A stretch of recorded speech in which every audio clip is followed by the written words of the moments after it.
living the adventure. Axis of Awesome.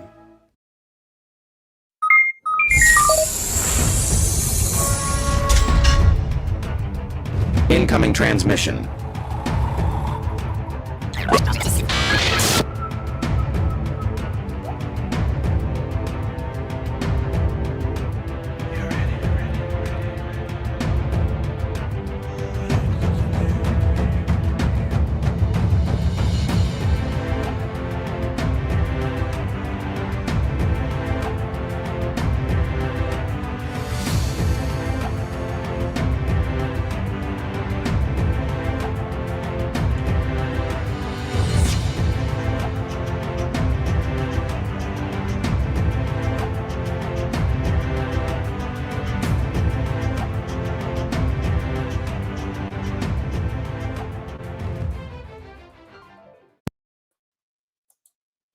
What is up, adventurers? Welcome to another Who's in the Shop. Tonight, got a great guest for you guys. But before we get going, a few housekeeping issues. We got some wicked storms in the west coming this way. So let's hope those things hold off and don't screw us tonight. But you never know. We're in God's hands right now. So we'll see what happens. Next week, we've got... let's see. Let's remove that. Oh, there we go. Next week we got 2 weeks from now we got Largo's Lair joining us. It's going to be a great one. Hopefully we can. Hopefully that all goes through without a hitch, and that'll be a fun one. Can't wait to talk to Largo again. If you guys haven't been on my Facebook page, Skunkworks Studios, I've added a bunch of items there with descriptions, and we're almost ready to start putting stuff up for sale. So. Maybe in a week or two, we should have those going. And speaking of that, just got a couple things my mom or my dad sent to me on a text. Got a prototype anorak with a fur hood we're working on. So I kind of like the way this thing's looking. So I'll have some more info on those coming up as well. And then we've also figured out a jumpsuit. So a lot of cool stuff on the horizon. And I can't wait to share it all with you. So definitely check out the Skunkworks Custom Shop. And I think there's going to be a lot of cool stuff going on. As far as you guys are concerned, hit that like button. Helps out the channel quite a bit. Feel free to subscribe if you're new tonight. Tap the notification bell for new videos. My email is jshear74@yahoo.com. As always, you can reach out to me.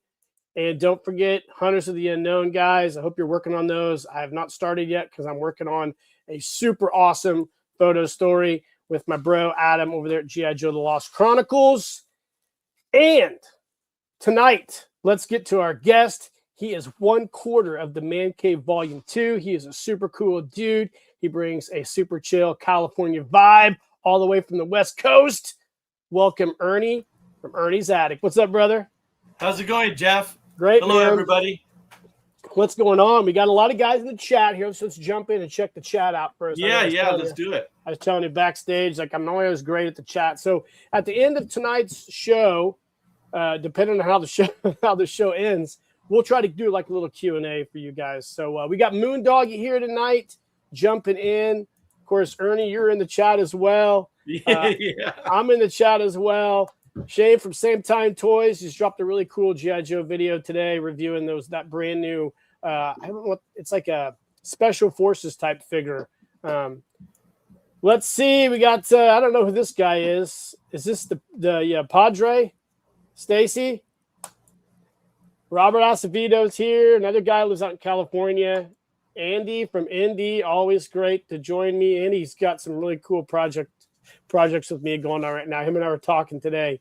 He's a brilliant 3D designer. From the Great White North, up there by the wall, Mr. Murray Corrigan, Bullet Man aficionado. Rick Bradshaw, the 112th King, is here tonight with us. And we've got the Great White Hope, Dan Dibiofsky, the Silver Fox. And that pretty much wraps everything up. So we'll probably have some more dudes join in as the night goes on. But Ernie, what's going on, man? How you been? I've been good, man. I've been good. Hanging in there. Still taking care of my surgery. Recuperating. I got about one more month, they say, to make sure I'm taking it easy. And is that your hernia surgery? Yeah, and the six-pack muscle. Yeah. Yeah. How now? Did they put a mesh in or what?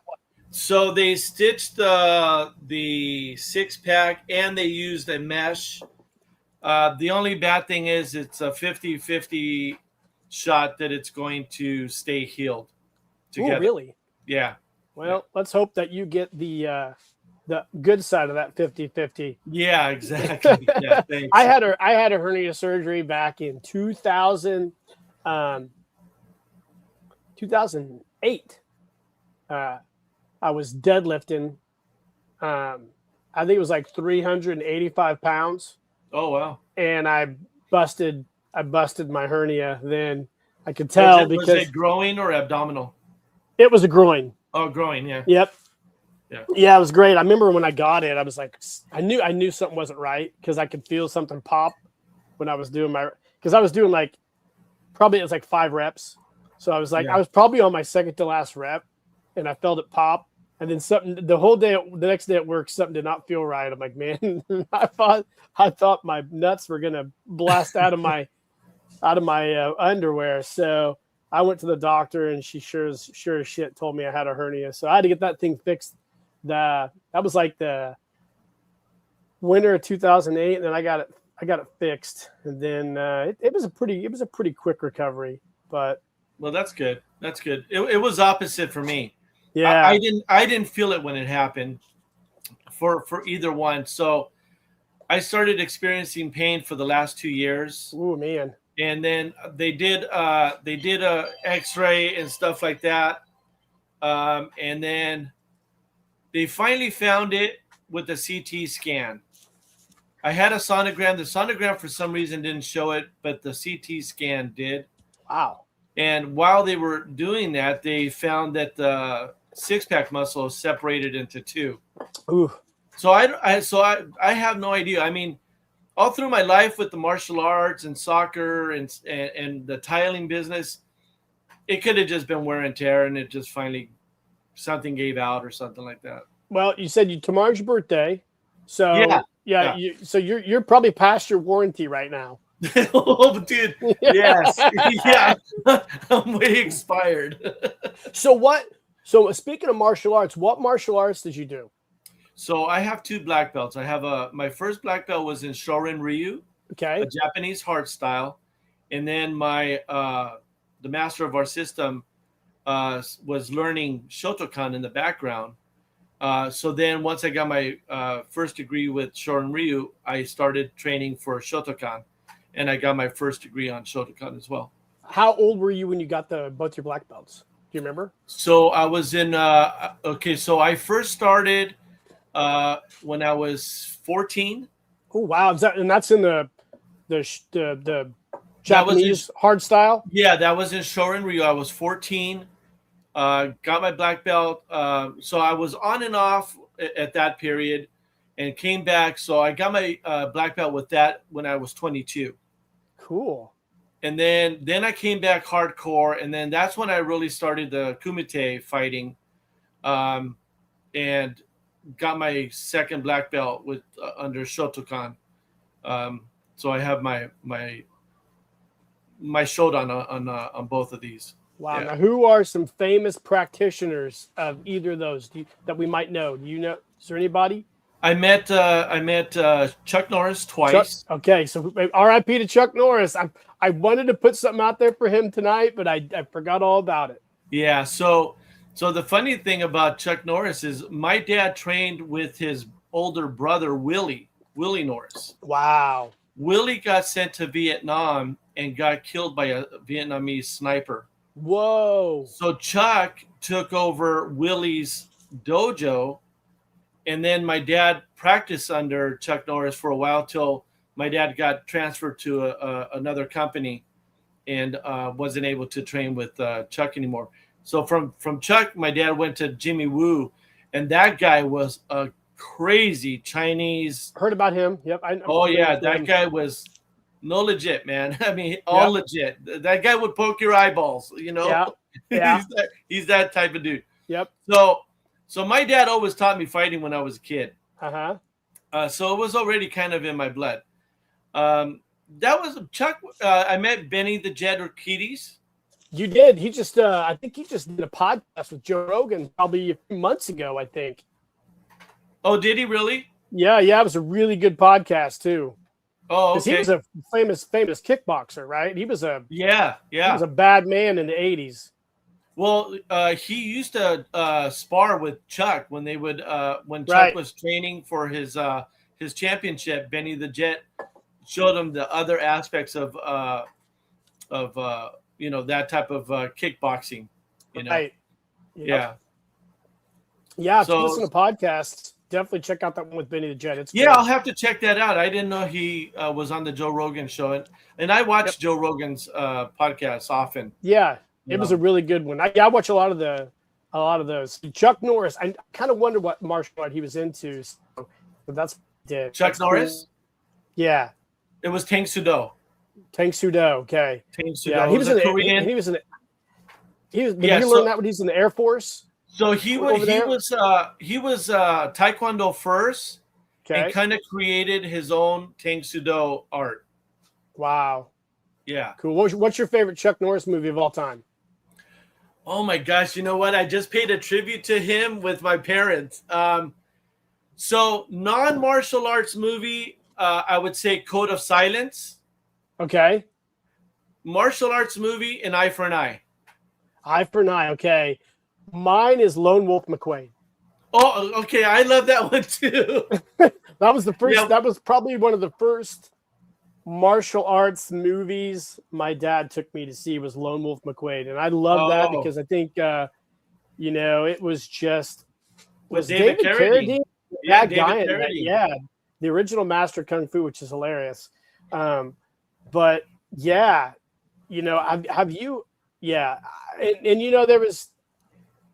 Yeah, Lone Wolf McQuade's my favorite. There's some other really good ones, you know, but that was kind of the one that really just stuck out for me. Navy SEALs was always good, you know. Was he was in Navy SEALs with Charlie Sheen, or was it? Wasn't it Delta Force? Delta Force. That's right. Delta Force. Yeah, great movie. Yeah, and then Missing in Action 2 was good. Good. Yeah. That was good. That was pretty good. Chuck Norris was awesome. Man, it's hard to believe he's like 86 years old. Yeah, 86, man, and in great shape. Yes. Yeah. Just, you know, it's just a great shape. If I can only have a little bit of his genes, I'll be all right. I think we'd all like to have a little bit of his genes, man. Yeah. So you know, that's cool, like that you did all those martial arts. I mean, that's amazing because I think it shows kind of what kind of person you are. Like you have the discipline to like do something like that. You know, my son does jujitsu, and the reason I got him into that is because it teaches discipline. It's a good foundation. Yes. It's something that wasn't available to me when I was a kid. Yeah. Which, you know, unfortunately, it's just the way it goes. But it didn't really start getting popular until probably about 15 years ago. Really, around like in my area, jiu-jitsu has been popular around a lot of other places. You know, dating back to the 90s. Yeah, so it's funny you say that because I was living the part of when the Gracies first came from Brazil. Right. And what they did is they would put posters all around LA challenging anybody that could beat them. Really? And they would host these tournaments, and you know, they had certain rules, obviously no knives, nothing like that, but they would accept any type of martial arts to go against them, and they would go, and he'd end up fighting like 100 guys that day. Amazing. And he tore them all apart. Was it Henzo, or was it Royce, or was it it was Royce. Brother. Yeah, Royce. Yeah. Royce, yeah. But Renzo was there, but Royce was the one that was the younger one coming up. Yep. And they used him to beat these knuckleheads, man. That's what he said. I watched an interview with him, and they said they chose him because he was the better looking of all of them. Yeah. Renzo's not that good looking. Did you ever try jiu-jitsu when you got a little older? So our martial arts system incorporated not just the Japanese arts. We also had 4 different martial arts masters training out of our dojo. Oh, cool. We had at one time Filipino kickboxing. We had Filipino arnés, stick fighting. Yep. We had oh my gosh, it's slipping my way of the sword, way of the drawing the sword. Mm-hmm. We had judo. So I took judo because that's what was there for me. Yeah. Which is real similar. Right. Really similar. Yeah, really Yep. similar. So I took judo for the ground fighting aspect of my training. The philosophy of the Japanese hard style is to finish your opponent within 3 strikes. Ooh. And not to go to the ground. Yeah. So we learned a lot of techniques that would fuck you up, with that. Sorry. Yeah, you can say that. Yep, you're good. You're good. So it would totally knock you out of even trying to come back up and do something. Now, you did actual fights then? Yeah. So, well, I mean, when I was young, I mean, I did do. There was some street fighting that I got into. Unfortunately, I never started a fight. But when I was younger, I was really small. I was ripped underneath, but I was small to the typical bullies that would go out there looking to pick on people, right? Uh-huh. So I've never lost a fight, and so I did a tournament one year. Well, I did tournaments many years, but this particular year, I had to go through a qualifying process of 6 tournaments in the year to go to the Grand Nationals. Oh, wow. So the first Grand Nationals I went to was in Las Vegas. And I went to probably the third round, and I lost in the semifinals. That's crazy. I did a stupid move that knocked me out of the tournament. Yeah. But the following year, out of 1,200 participants, I placed 6th. Really? And I was in Black Belt magazine. Yeah. That's all. Do you have that magazine? You know what? I do somewhere in storage. It was just a clipping. You got to get that out. It was just a clipping. No picture or nothing like that. But my name's there. Anyway. You know. Yeah. You should do that. You know what you should do with that, Ernie? Okay. Hear me out. You got to take that clipping out, and then you got to get. I'm assuming you have some pictures of yourself younger when you were in your gi. Yeah. You got to get AI to make that picture with that clipping, and that should be part of your persona on Instagram and YouTube. Because you got to be proud of that stuff. That's awesome. Yeah. Man. No, I am. I am. That's great, dude. Yeah. So you also are a soccer player, right? You were. I remember that when you came on pause. Yeah. So my dad's from Argentina, so soccer was already in my blood. Soccer was already in my blood. I lived through the times of Diego Maradona. I have his autograph. I have pictures with him. And then now we have Messi. So I was going to try to go to the World Cup, but my gosh, as a caregiver, I can't afford it. And those tickets are so ridiculously expensive. I can't go. So what was your position in soccer? Center forward. Center forward. Yeah. My record for goal scorer still stands to this day at Montclair High School. 38 goals. Did you play after high school at all? I played club soccer. Yeah, I played club soccer. Cool. Yeah. All right, so let me ask you, Messi or Ronaldo, who's the better player? Oh, Messi. 100%. I didn't even my son played soccer for a couple years. Hated it. But I watch Messi because he's just like a once in a lifetime guy. And the little boys at school that play soccer, I always tell my son, I'm like, Lionel Messi is the greatest soccer player on planet Earth right now. Like I don't care, even what his advanced age, what is he, about 30 or 31 maybe? They're and the boys 40. At school. Yeah, both guys are almost 40. And he's my height. Like he's not a big man. I mean, was he 5'7", 5'8", maybe? Yeah. And the boys argue with him. 5'7". He's like 5'7". The boys argue Yeah. with him and tell him, "Oh, Ronaldo's the greatest," and I'm like, Well, You here's can't the even- thing, though. Here's the thing. I was quick to answer, but let me say, because I know there's going to be Ronaldo fans and stuff. Ronaldo is an amazing player. His ability to score is amazing. he is. But the things that Messi has done through his career, Ronaldo can't match. Assist. He's not arrogant, and Ronaldo's very arrogant. You know, he's always pointing like I'm the man. You know, whenever he scored, I'm the man, and I don't like arrogance like that. No, I don't And, either. I and see the it a lot in the records- NFL. Yeah. And you know what? Money makes people like that. Yeah, money and upbringing. Not Yeah, that humble too. upbringing. That Yeah. has a lot to do with it. Absolutely. Yeah, I loved the World Cup that Argentina won. I loved that. That was a great That match. That they had with was France was amazing. just unbelievable. Unbelievable. Amazing World Cup. Amazing. Yep. And I'm not a soccer guy. I only watch it when the World Cup comes around. But when I watch, I mean, that was just super fun to watch. You know, I was just like, this is so. I mean, you're not going to see that. Like it's like watching history. You know. Yeah, and now we have it in our back door.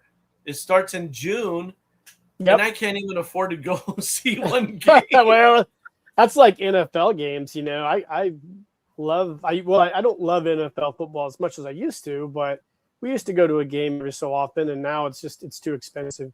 I'm a college football fan too, and it's almost too expensive to go watch college games anymore. It's just like everything's so expensive. Just everything in general. Yeah, cost of living, everything is expensive. Everything. So your dad's from Argentina. Yeah, and my mom's from Mexico City. Did you ever go to Argentina? No, but I've been everywhere in Mexico. You have? Okay. Well, I was going to say, Argentina is that's a fantastic place, man. I'm yet to go there. Yeah, you know, the problem why I've never really gone there is I have no more family there anymore. Everybody is here. Everybody's passed away. But I have a lot of family in Mexico City, so it's been easier and more economical to go over there because I have a place to stay. I have my tour guides and stuff like that. And back when I was growing up, Argentina in some areas wasn't really like a safe place to go like it is now. But you got to go to those Germans. It's on my bucket list. I will go there. I got a trip planned in 2027 with my honey and friends. We're going to go to Europe. The safest places in Argentina is those German cities in the mountains.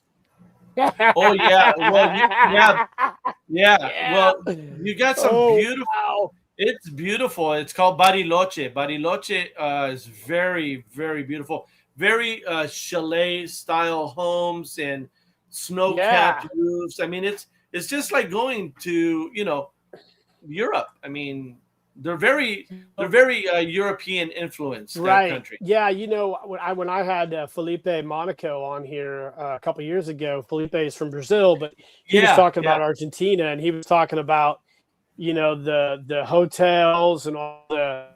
It looked, it's really influenced by Switzerland and that elite European feel, and then you go to the mountains, and then you got these mountain towns that are complete German. Basically reconstructed towns, and you're like, what the hell? Like, I didn't even. I watched that Finding Hitler show on History Channel. History Channel's got some kooky shit.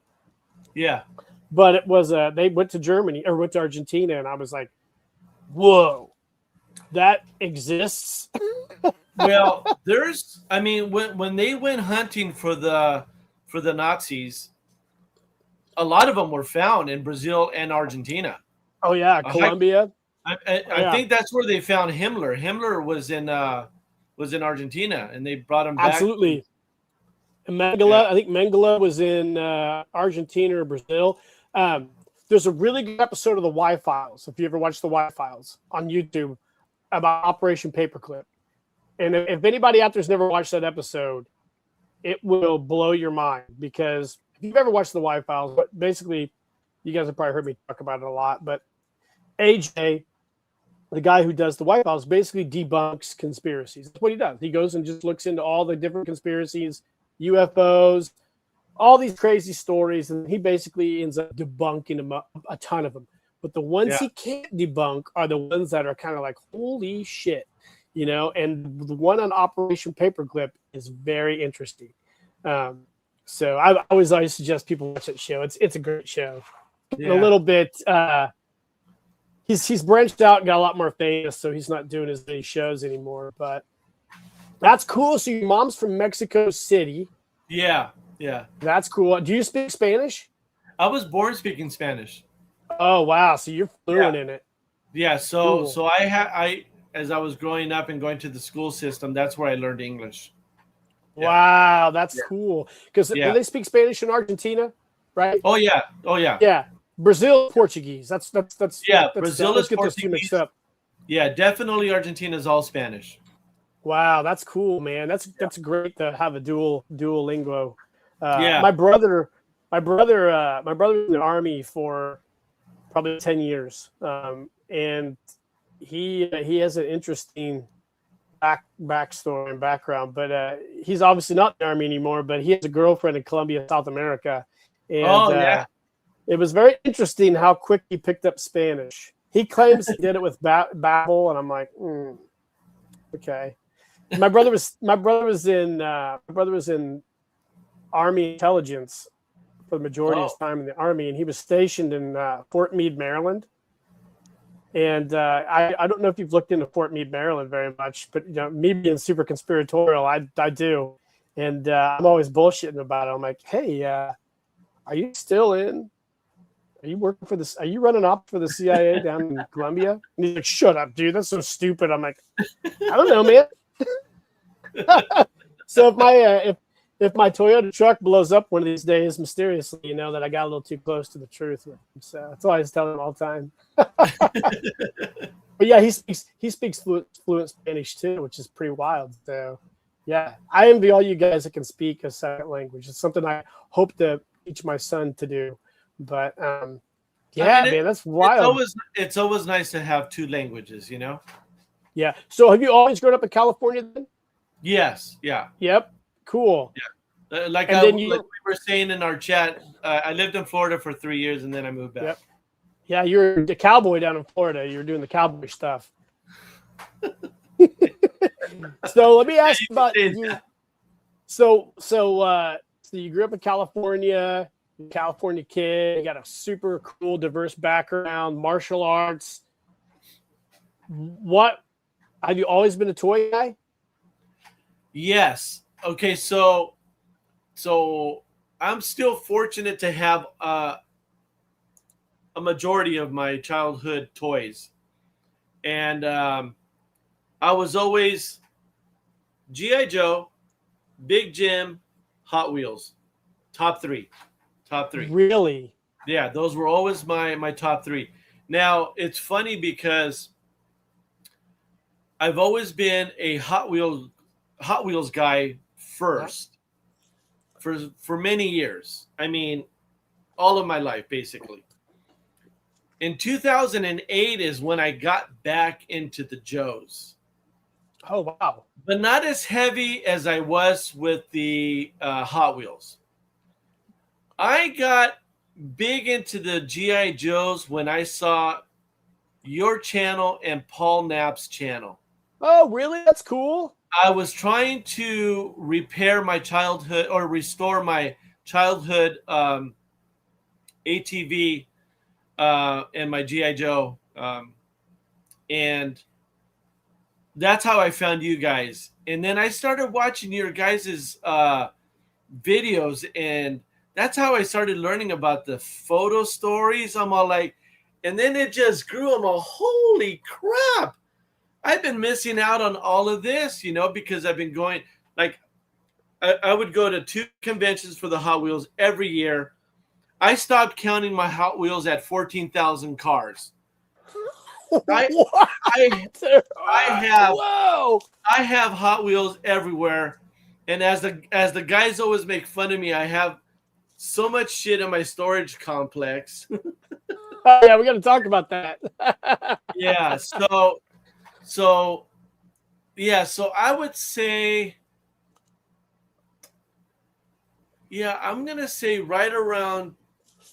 You know what? Right around COVID time is when I found Yep. you and Paul, and that's what just got me fueled up. And then you guys inspired me to start my channel, and That's and here cool. I and here I am today on one of the guys that started it all. Yeah, it's really interesting when I go back and think about, that 2000, I want to say 2019 to like 2022 period.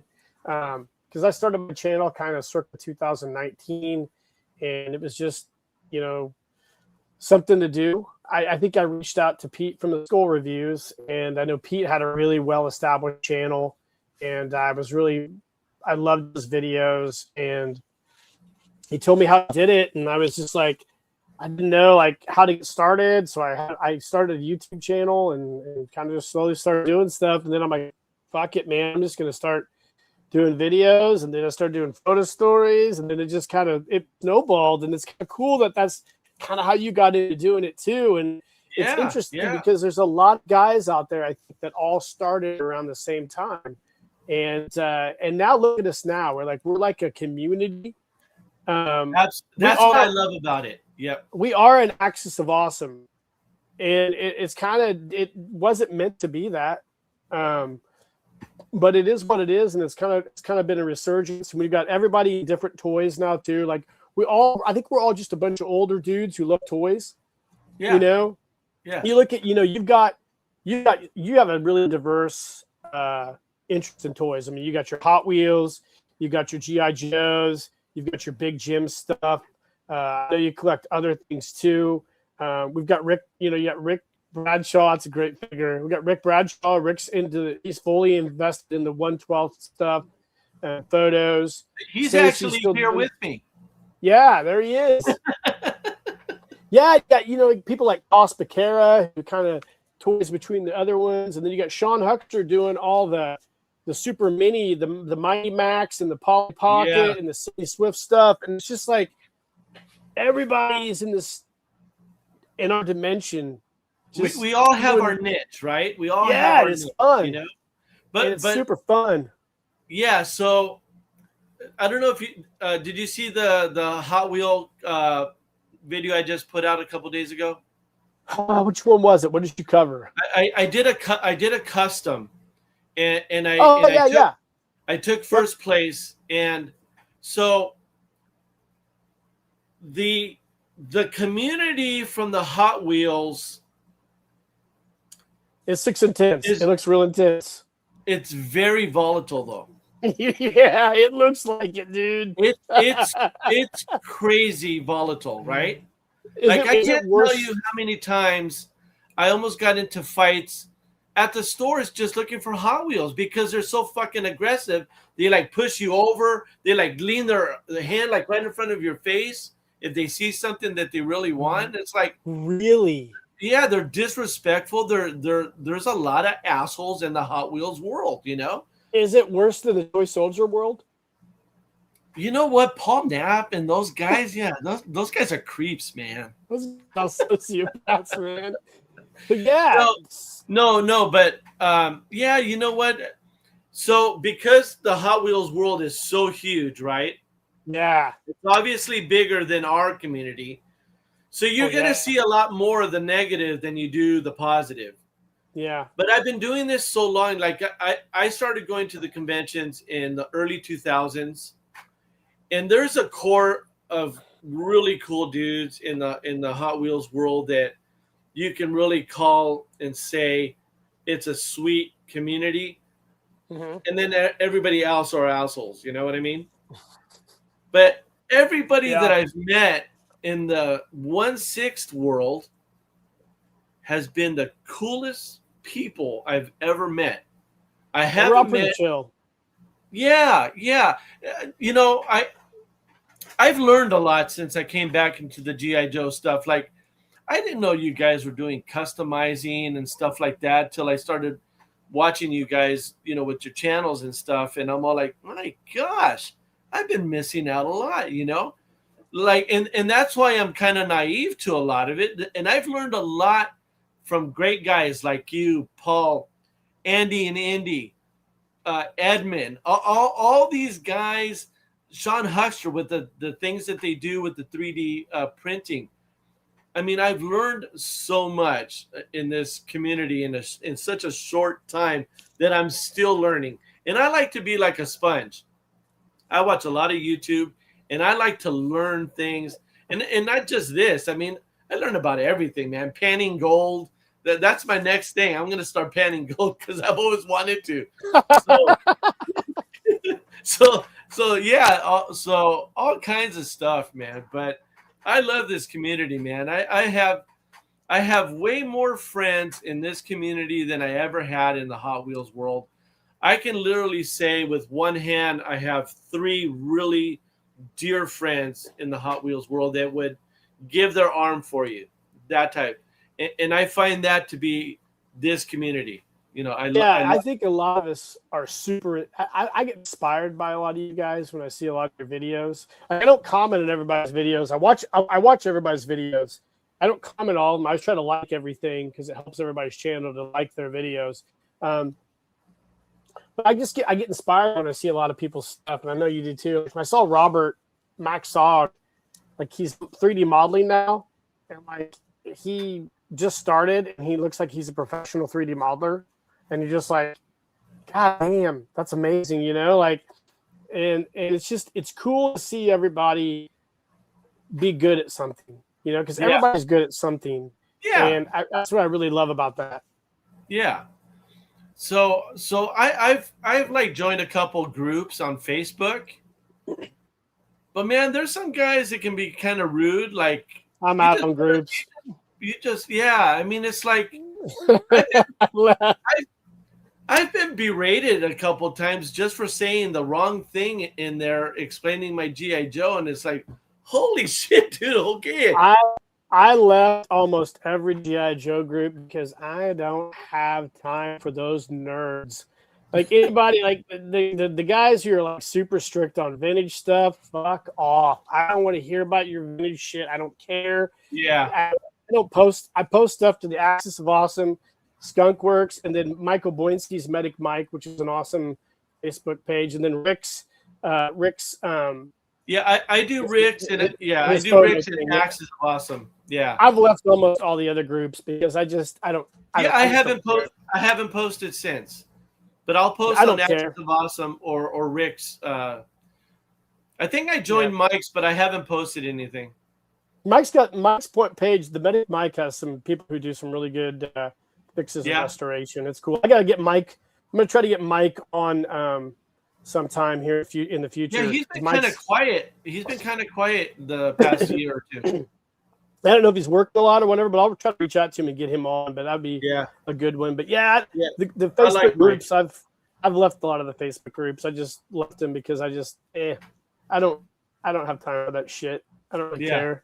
Like everybody, like look, your hobby is your hobby, and if you think something's cool, then it's cool to you. If it's cool to you, then it's cool. You know what I'm saying? Like, you know, that's why I tell these guys who are starting YouTube channels, and they're always worried. They're like, "Oh, I'm worried I'm going to sound stupid." I'm like, "Look, man, make your video, watch it 2 or 3 times. If it's okay to you, post it, because don't overthink." Yeah. And ignore all the dumb comments, because that's the worst part about big channel. Like, I've got like 3,000 subscribers. I get way more shit talkers now than I did when I had like 1,000, and I just ignore them because I'm like, I know half of them are bots. I don't even care. Like, I just ignore stuff, you know.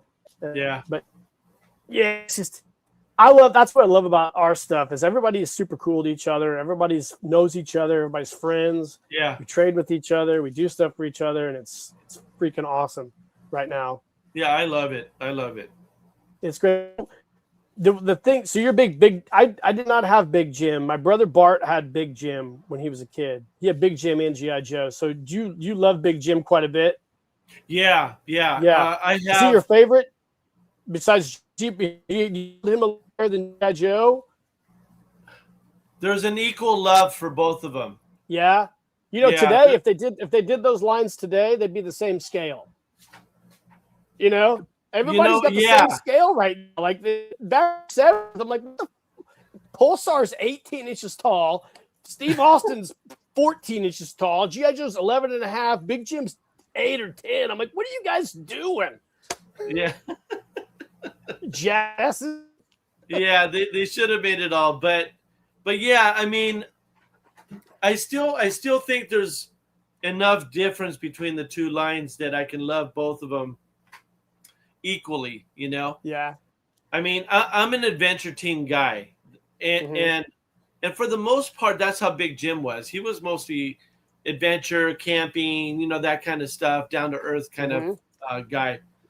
I have some 60s Joes, but not a lot because, you know, I just grew into the adventure team series.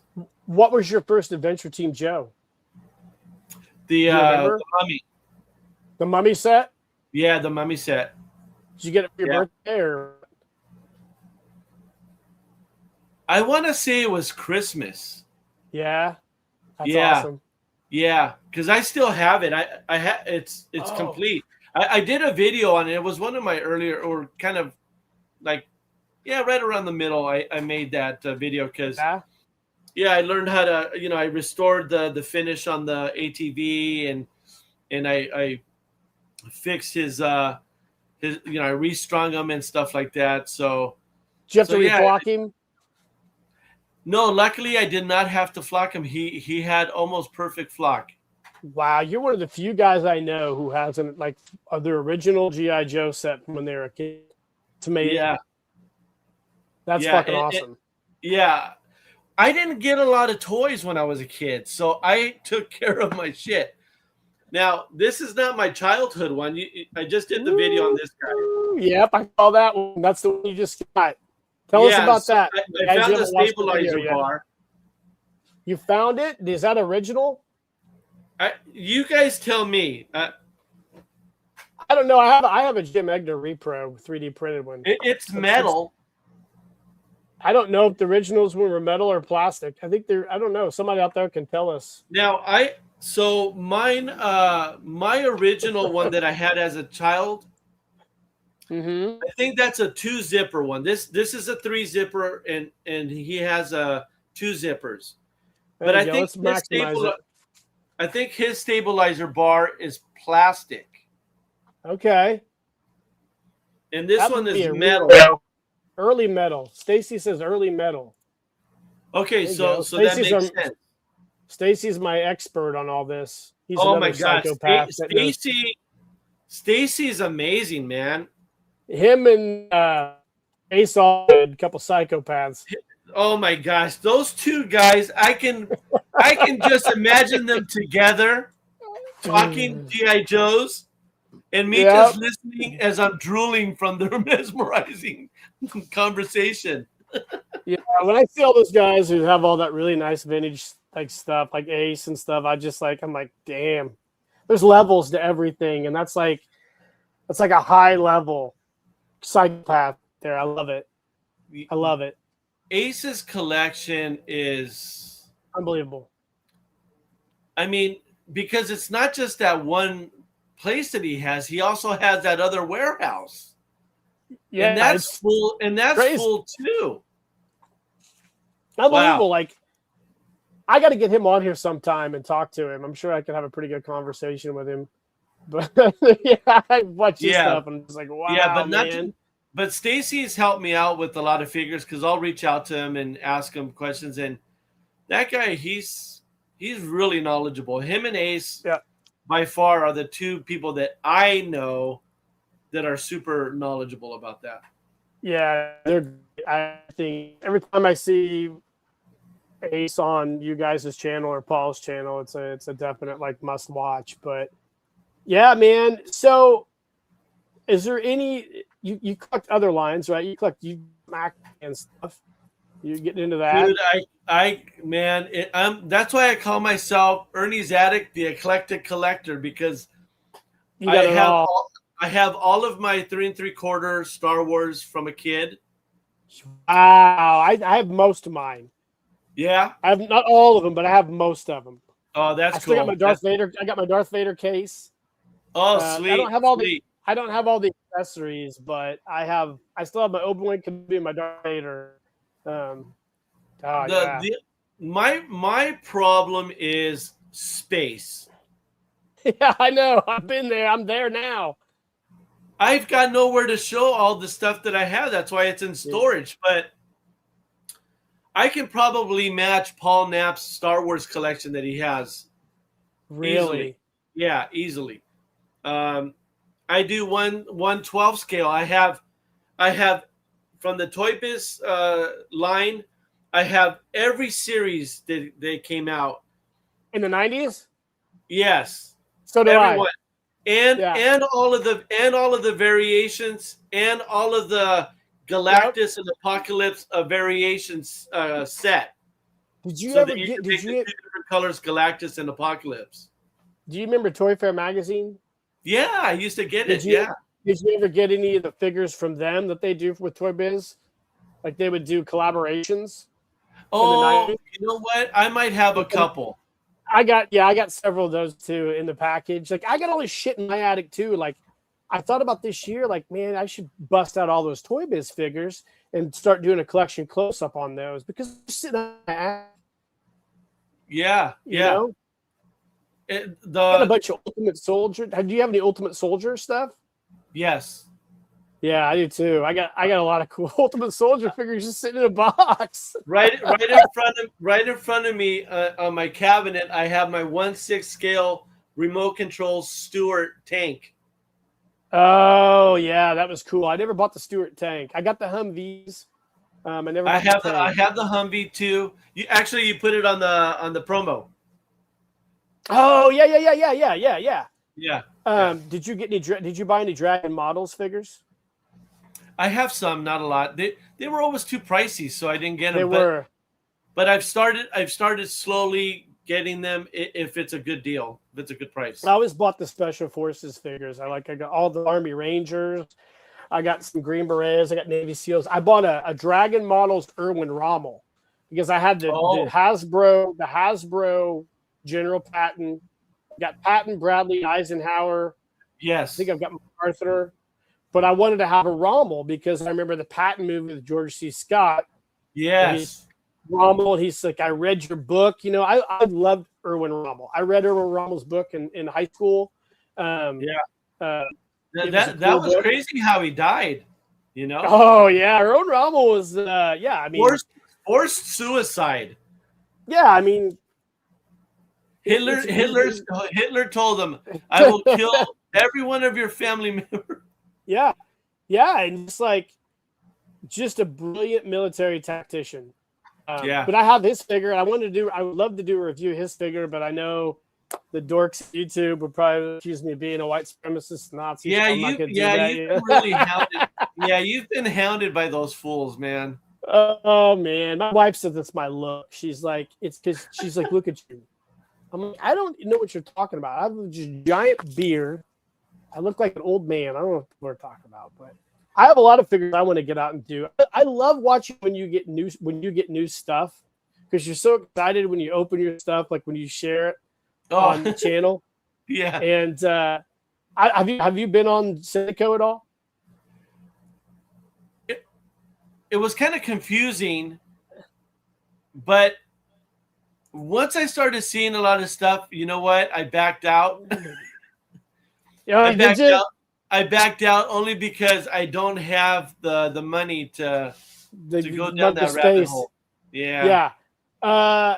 Sean Huckster, I saw on you guys' chat Monday night. Sean Huckster, he's dipped his toes. So Oh, Sean's an addict now, I think. He's been on there looking around and just it's a fascinating place.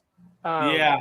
Yeah. It was pretty cool. I have to learn how to navigate through it.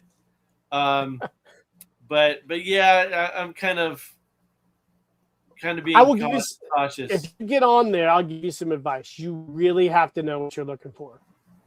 Like I Oh, usually know what I'm looking for. Like yeah. I'm never gonna overspend on anything, and I'm gonna make sure it's worth my while. Is what I usually do. because I'm not buying a lot of stuff nowadays because, first of all, I got too many projects right now that I need to get to. So I'm trying to wrap up all these projects. I got photo stories going on. And plus, I'd rather buy toys for my kid. Like, I buy more stuff for him than I do anything else. So what is Ollie into aside from the Hot Wheels? Let's see. He likes the Shogun Warrior stuff a lot. Okay. But that's like his collection. That's like his super secret collection.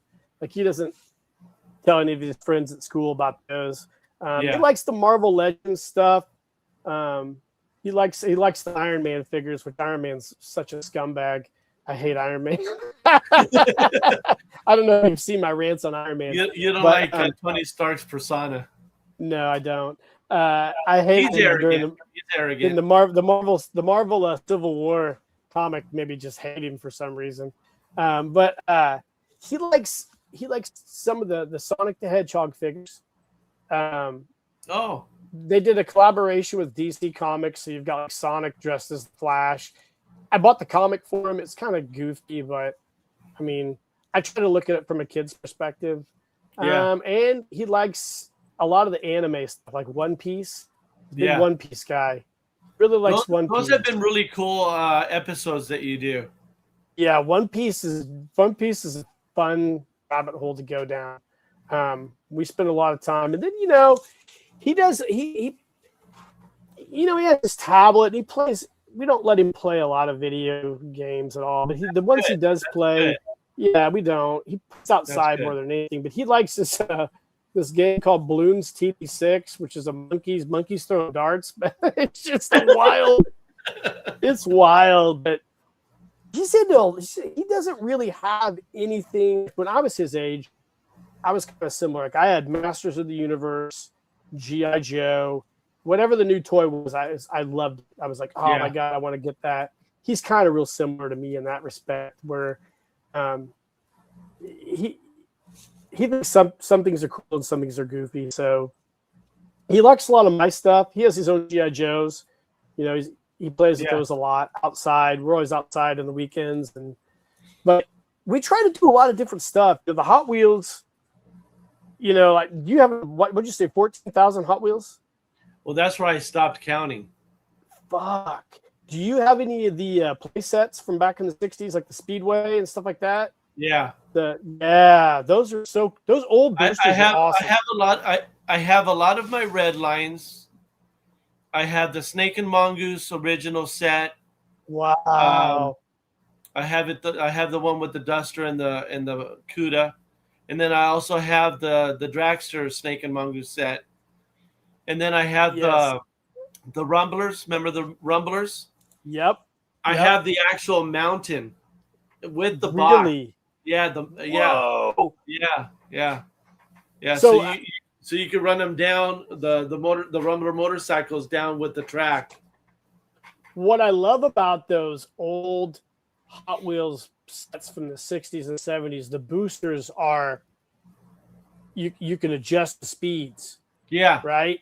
Yeah. The new ones, you can't do that. No. The new ones are just turn on and it's just one speed. I have and those old boosters are hard. Like, if they're screwed up, they're hard to get apart too. Like, I've watched a ton of videos on those. Because they didn't have the screws in them. They were all glued together. So, but the old boosters, if you can get a good one, man, those things throw cars awesome. Yeah. I love them. Yeah. I love them. Like the Rod Run. The Rod Run was pretty cool too. Hook up the Rod Run to it. Do you have a lot of track? Do you have a lot of track? No, they're mainly just from the sets. Yep. Not a lot of extra track. No. Yeah, I got about 2,000 lineal feet of track. I've seen what some of these guys do. You know how those videos too, where they're going through the whole neighborhood and through houses. Well, I'm going to tell you something about some of those videos that I discovered making my own videos. I don't know if I've got. Let me see if I have. Okay, so Hot Wheels made a car for GoPro. Do you have one of these? Yeah. Do you have one of these? Okay. Do you have a Yeah. GoPro for it? No. Do you have a GoPro? Okay. No, I don't have a GoPro. They had a specific GoPro that would go on these. I can't remember. I've Yeah, used it. I think they made 3 different versions of that GoPro So car. this is right. So this is that GoPro.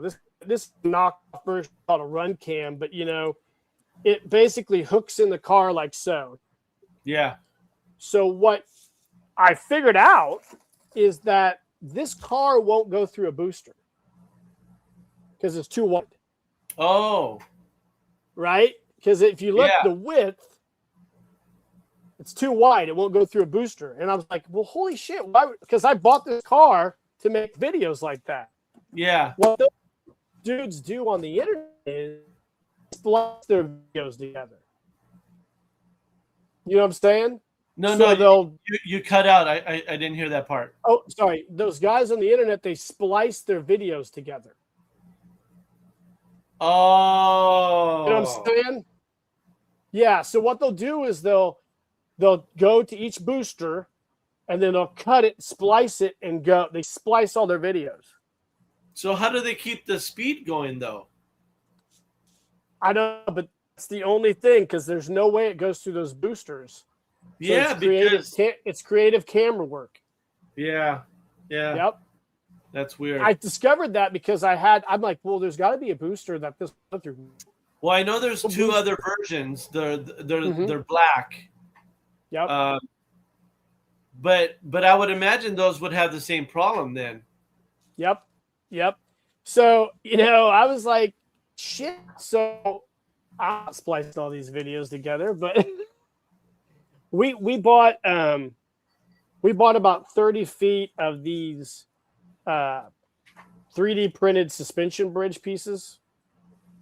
And our intention was to go to my house and come out through our back porch. That, right? Yeah, we tried to do a small video, but I wanted to go over our back porch out to our yard. But you'd think me being a civil engineer, I'd be able to all that. I did. I need to have actually legitimate wire so I can put some really good tension on it to hold those, to keep any kind of sag. Yeah. You know? Yeah, because the sag is what kills the track. It kills the track. When you figure out, between 2 power poles and your cables hang, your catenary cable, there's physics or mechanics for all that. And I'm not figuring that shit for a Hot Wheels track. I'm like, what am I doing that, But sounds like a lot of hard work. Well, I'm not doing that. So we maybe one of these years when he gets older, we'll try to do a cool track like that. But I got a buddy at work who I work with in my bridge unit. He's always like, when are you gonna build that track? Whenever you go over and help me, dude. I mean, no, man, it's so fun. Toys to me are just so fun, dude. I love all those toys. I love the Shogun Warriors. So fun. I had one when I was a kid. Did you? And he was with me for the longest time. And I think my mom threw him away or gave him away. It was the one. It was the one that had the little peak with the red coming out. Yep. He was probably Mazinger.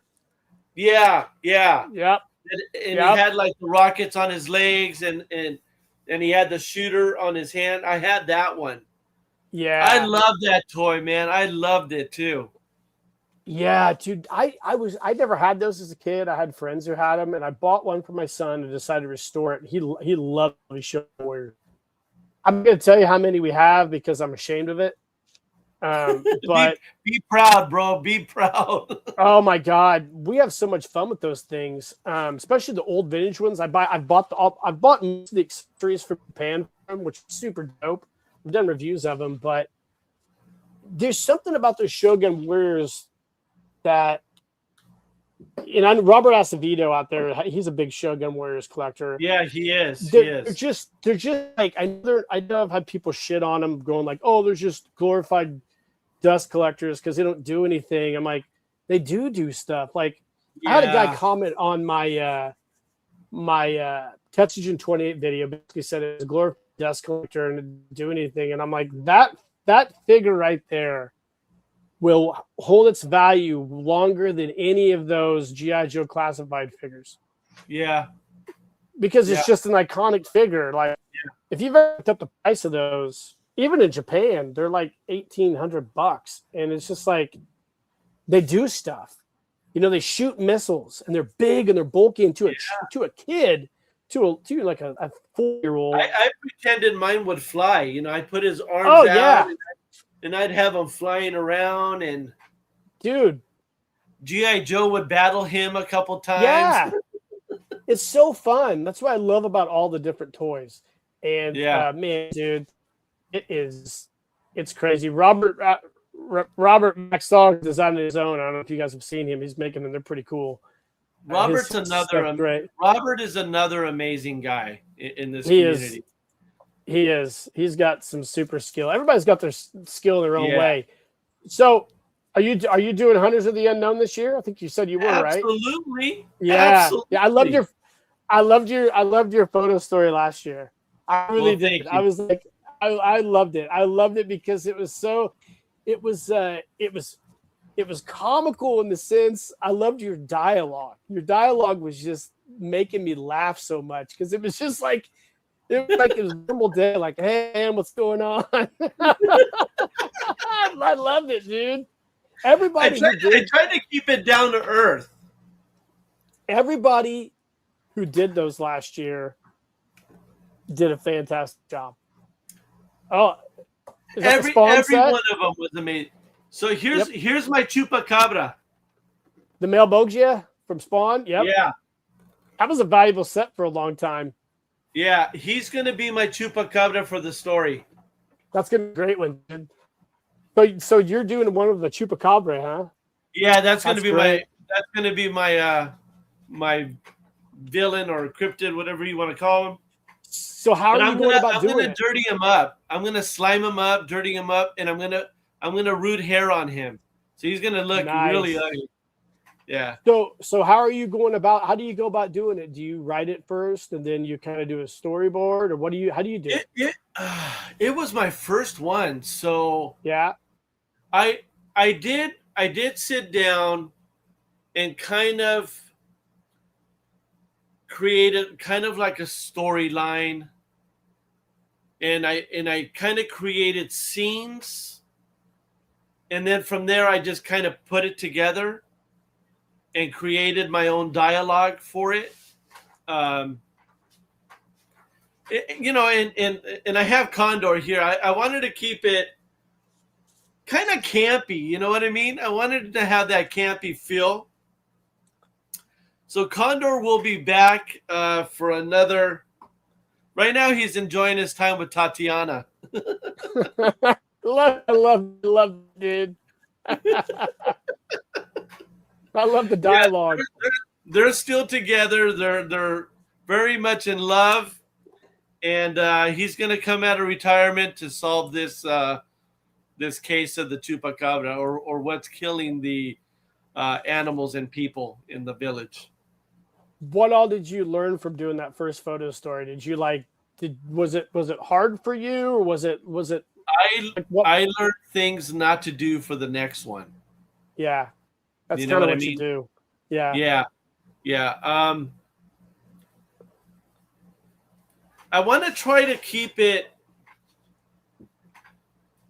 where I'm not using a lot of apps or stuff in it. I want to try to keep it raw. I might do like certain scene photos with AI, but that's all it's going to be. It's just going to be like an accessory. A backdrop for something. And mainly I just want to do kind of what I did for the first one, but better. You know what I mean? Just do it better. Just do it better. It's funny because when you start doing those, I don't know if photo stories aren't for everybody, but it's art. You know, a lot of people are like, why don't you just do a stop motion? And I'm like, well, I don't want to do stop motion. I like taking pictures and stuff and putting them all together. It's kind of like a niche type thing, right? Yeah. I mean, hence the name, right? Photo story. Yeah, it's a photo story. Yeah, and they're fun. They're super fun. And the best part to me about photo stories is anybody can do them. Not anybody can do a stop motion. You know, Yeah. it takes a lot of time, but you can go out and take a series of photos and string them together and create a storyline. Like that's what we did when we were kids. Yeah. You know? Yeah. You know, like that's kind of why the photo story is like, oh man, I'm gonna go pose my GI Joes in different situations, look at them for a few minutes, and then do something else. You know, and that's what I like about that. The one thing that I did learn that I'm not going to do Okay. is build a 6-foot diorama like I did for that one. Yeah. Because when it was done, dude, I had to cut it up and throw it away because there was no way I could. So I'm not gonna do that. I'm gonna try to find areas around my house or neighborhood where I can take pictures, or maybe just go up to the mountains, drive out there for a day. That'd be great. And just enjoy the nature as I'm taking pictures and then put it all together. Yeah, I don't build sets. I usually set up my GI Joe headquarters and then I go outside because I don't have time to build sets. Yeah. And I just would rather just be outside with them. I know a lot of people, Robert builds a lot of sets and he's really good at building sets. Dan's really good at building sets. There's so many good people who are really good at building sets. And I'm like, those guys are so good at that. I'm just going to go outside and go into the woods. Don't get me wrong. I mean, I was totally happy with that. It had the skulls, it had the rock, and had the lava flowing down and stuff like that. But it was too much money just to throw away. That was the part that hurt. You know what I mean? It's for that building is really, it's like a next level type thing. It's like the guys that do the dioramas for the 1/32 scale soldiers. Oh yeah, like that's just like wild type stuff. But some of those guys like Seth, they go all out, man. Paul, all out. So is there any other new stuff that you're collecting right now? I mean, I do the GI Joe Classified and some Valaverse. Mm-hmm. But I'm only picking them up if I find them cheap. Yeah. Everything's expensive now. Yeah. I picked up some more heads from Angelo D'Annabelle for the 112. Mm-hmm. Those little heads. Yep. So I'll be making more of those. And then I just bought a big lot from Edmond de Jesus. Okay. Oh my gosh. I bought a lot of shit, man. But he gave me a fantastic price, so I can't go wrong. 12-inch stuff? Yes. Yeah. What are you going to do with it all? He had to send it in 3 boxes. Oh, my gosh. I've said this a lot lately, and I know I'm friends with a couple of the guys who are on the G.I. Joe team. One of the designers, Tony, him and I talk on Instagram a bit, and I've told him, I tell him all the time, and I know he probably doesn't control it, but I'm always like, with these like GI Joe sets that are coming out now that aren't characters, they're just like the soldier builders. Right. I tell him, I said, dude, you have got to tell somebody to have them do a digital recreation of the 64 G.I. Joe head, put that back, you will sell a ton of those. Yeah. I've told him this. I said, I said, guys that are our age, we have dumb money. We're all out there buying dumb shit. We'll buy a ton of those. We'll lock them. We will buy those. I told him, I said, they're not the newest one that just came out. It's like $42.99 on Amazon. That's expensive for one figure. But if you put that head in there, you will sell that figure.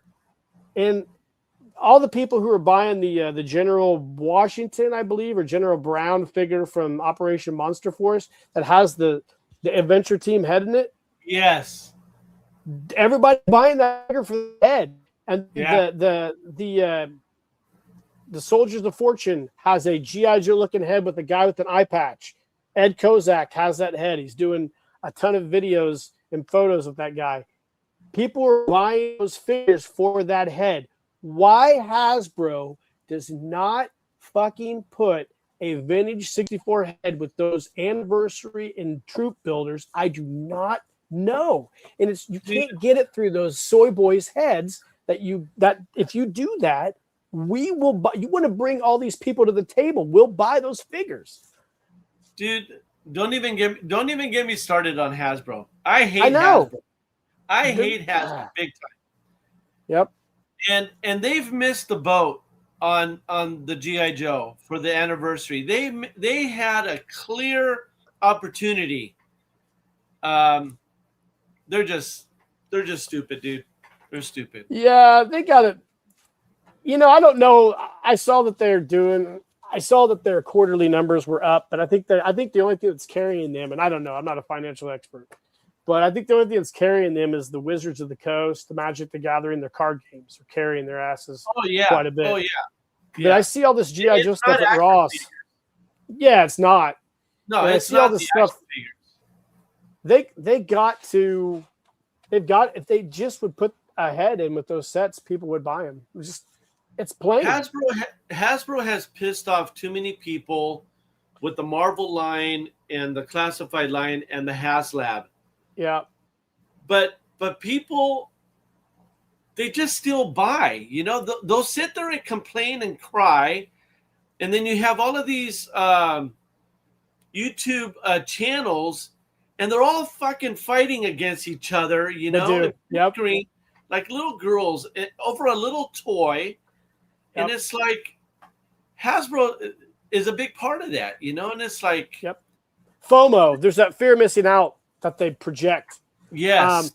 What I think's funny is like, so, and I understand this, but Hasbro does a really good job of networking all the social media toy influencers. Yes. So like, as you know, for example, today when this, I don't even know what the name of the figure came out, but the one with the skull face kind of looks like something Valaverse did.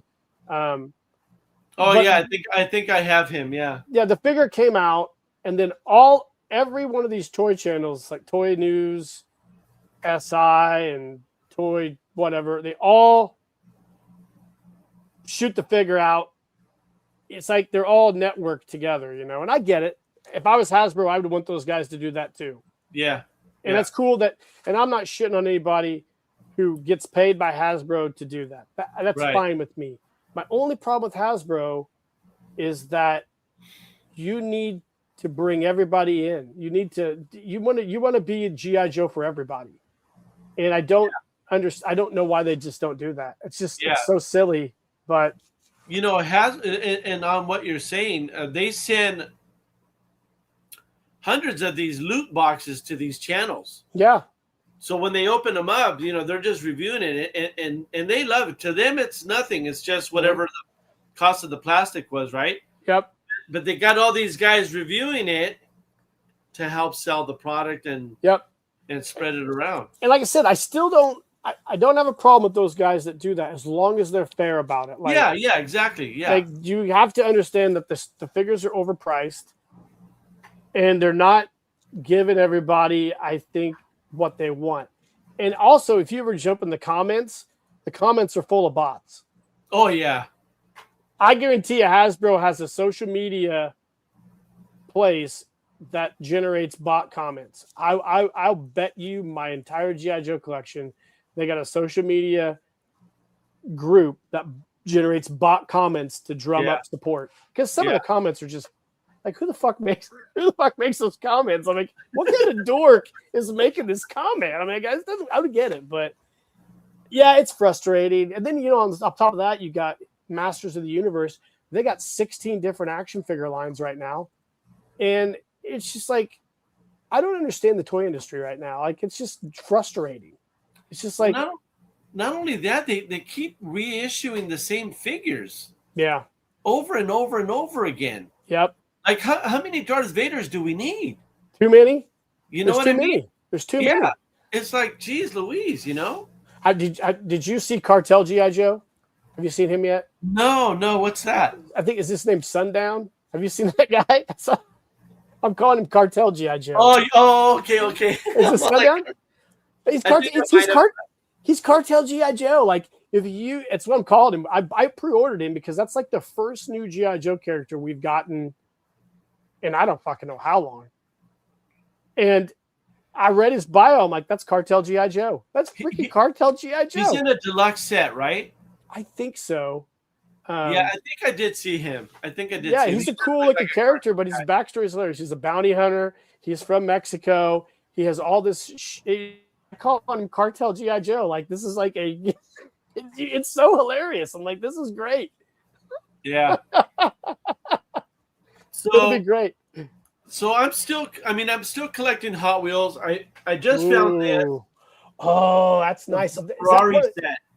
Wow, where'd you get that at? It's hard to find. It's totally hard to find. Wow, where'd you find that at? A buddy found it for me.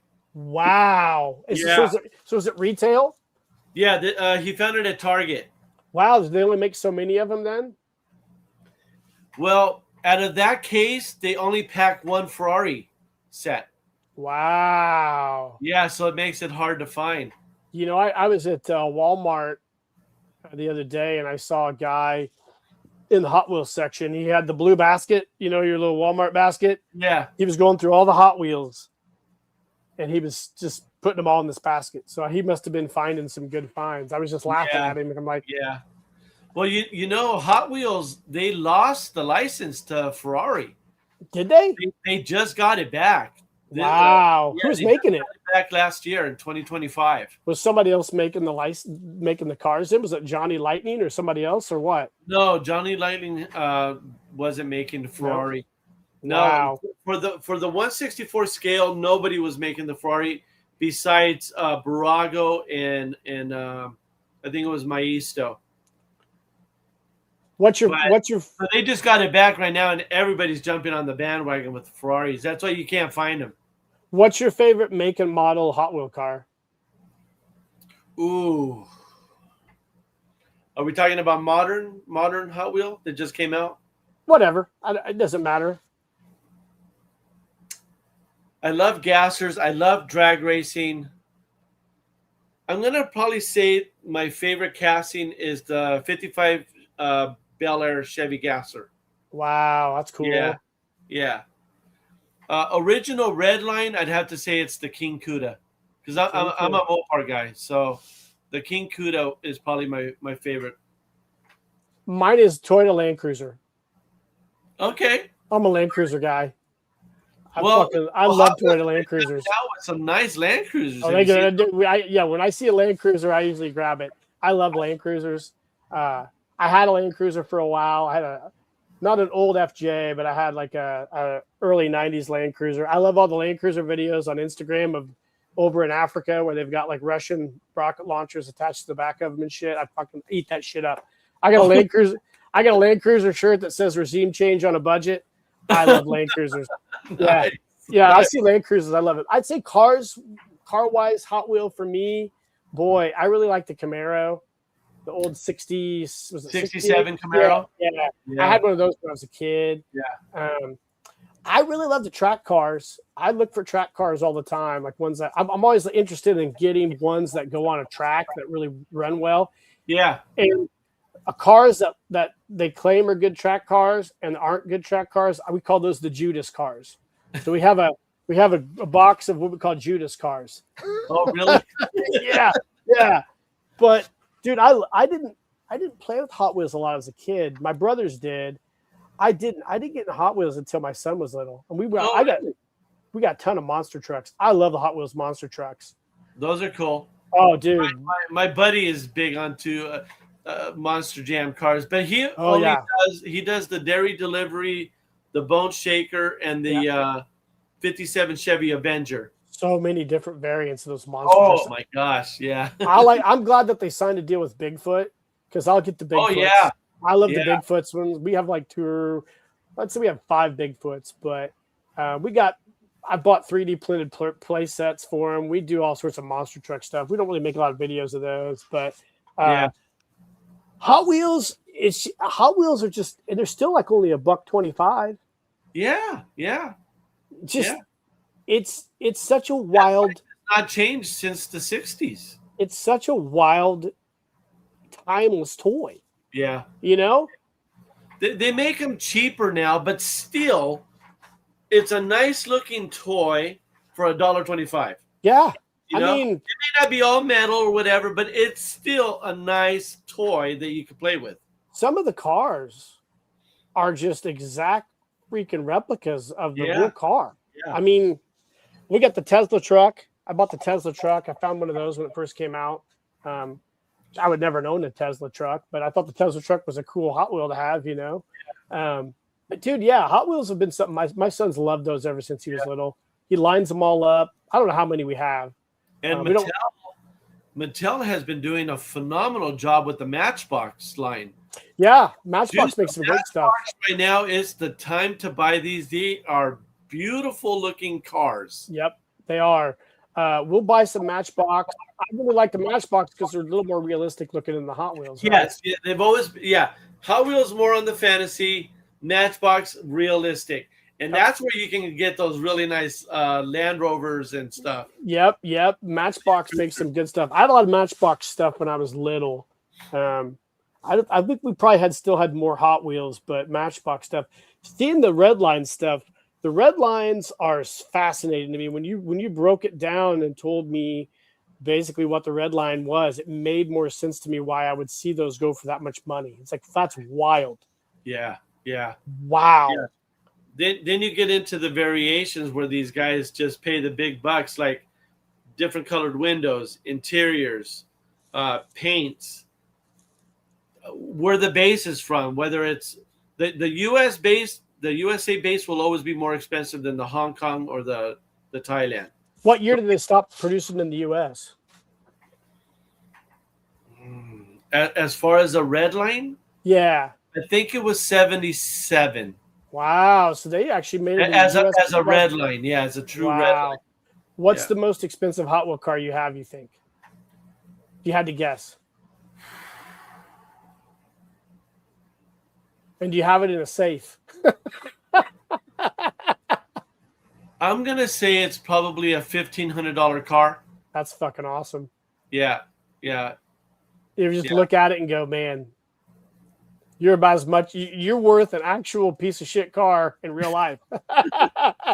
Yeah, it's the Barracuda. It was from the original 16. Wow. Yeah. Was it yours as a kid? And it's purple and it's got white interior. Do you have any of your cars left over from when you were a kid? That's all I have. Yeah. Oh, the red lines are all from my childhood. Now, of course, a lot of them got buried and shot up with firecrackers and stuff in the backyard. You still got them though. But yeah, I still have all my childhood that survived, anyways. That is awesome. Yeah. That's dope, dude. That's crazy. I think it's, that's when I was looking at your, early on when you and I became friends online, I was looking at your stuff and I noticed all the Hot Wheels stuff. And I'm like, oh, this dude's into some Hot Wheels stuff, man. This is some wild stuff. That's cool, man. So, and do you set up, do you go to conventions and set up them first? Every year, me and my honey will go and meet our friends from Oregon. Mm-hmm. It's my buddy Terry and his mom, Sharon. Sharon collects Volkswagens. Oh, cool! And she's a hoot to have around. I think she's almost 80 years old, and she's no shit. Yeah, that's she's dope. Fun. Yeah. So, and we met in 2005. So we'll get a room and share the room, and then we'll do the hotel bars. Shopping. Yeah. It's crazy, and we'll do all the functions and stuff like that. Man, it's crazy, man. So anybody in the chat, if you guys got any questions for Ernie, throw them out there now. We'll go through a few of these before we wrap this thing up. But this has been an awesome time, dude. This has been fun. Yeah, thanks, man. Dude, it's an honor and a privilege to be on here. Believe me, dude. You'll humble me. It's great, man. I love to talk to you guys. It's funny because as I've branched out with the live stream, I wanted to get a lot of you guys on and talk to all you guys because I know you guys are all cool, and I love to do like one-on-one talking because I think people can get to know you more, like who you are, rather than like the panel.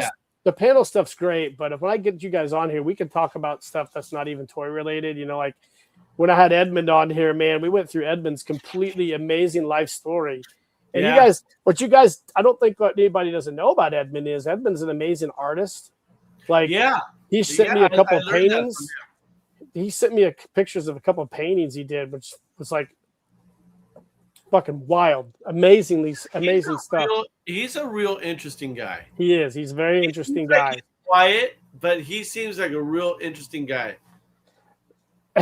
What is the average airspeed of an unladen swallow? Hey, we got some Monty Python on here.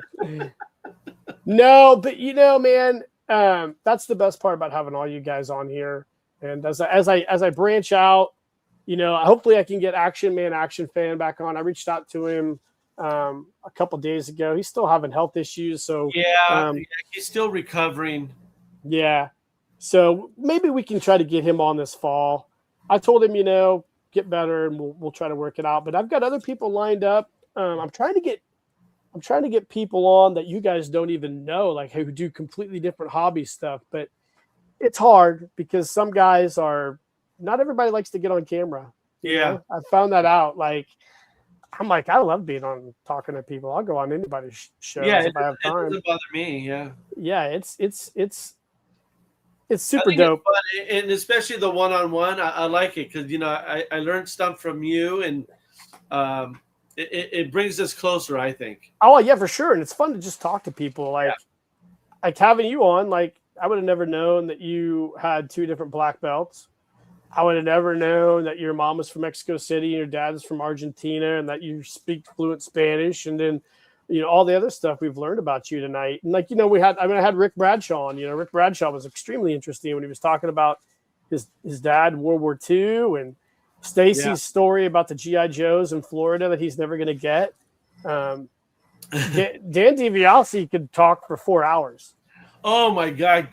Him and Angelo, if him and Angelo did a podcast, it would have to be like a 3-day podcast because they both would just talk. Those guys can't talk. Yes. No, like Angelo, I can't imagine Angelo teaching because he talks so much and so fast. I'm like, yeah. Well, he's very dynamic. You know what I I mean? He's awesome. He's a dynamic guy. He's always looks like he's cold as shit too. Yeah. Every time in the basement. So as we wrap this up, dude, like, so how's the Man Cave going? You guys are doing great with it. You know what? It's steadily growing. We've had some great guests. Yep. It's coming along. It's coming along. You know, we're trying to, you know, I think there's still maybe a small percentage of people that don't know we're doing it still. But other than that,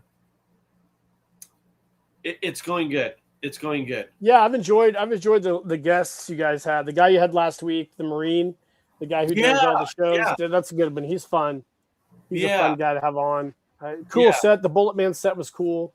Very cool. You know what? I like that version that he did. I did. It's really neat. I do. Yeah. I liked it.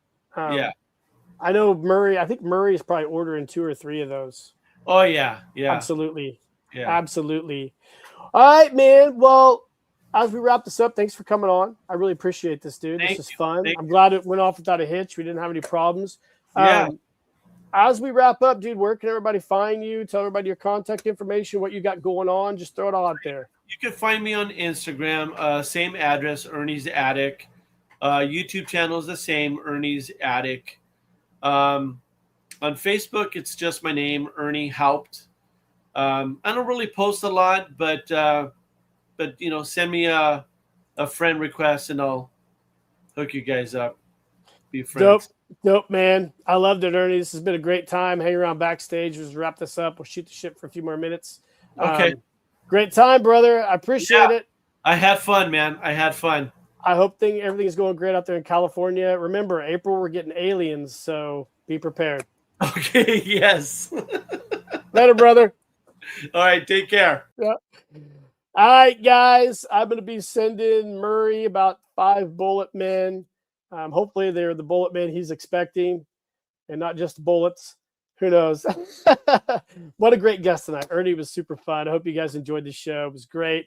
Hopefully it went off without a hitch. You guys didn't have any technical problems out there. I know that in my video last week, I think I had some, or 2 weeks ago, I had some technical difficulties. I'm not sure what happened there, but the stream. But I hope you guys are doing great out there. Remember, in a couple weeks, we're going to have Largo on. It's going to be super fun. Other than that, guys, times are wild. I hope you guys are doing great. I got some cool videos coming up here in the future. And as we wrap this up, I'm trying to find my ending here. All right, there we go. In the meantime, guys, keep living the adventure and cheers.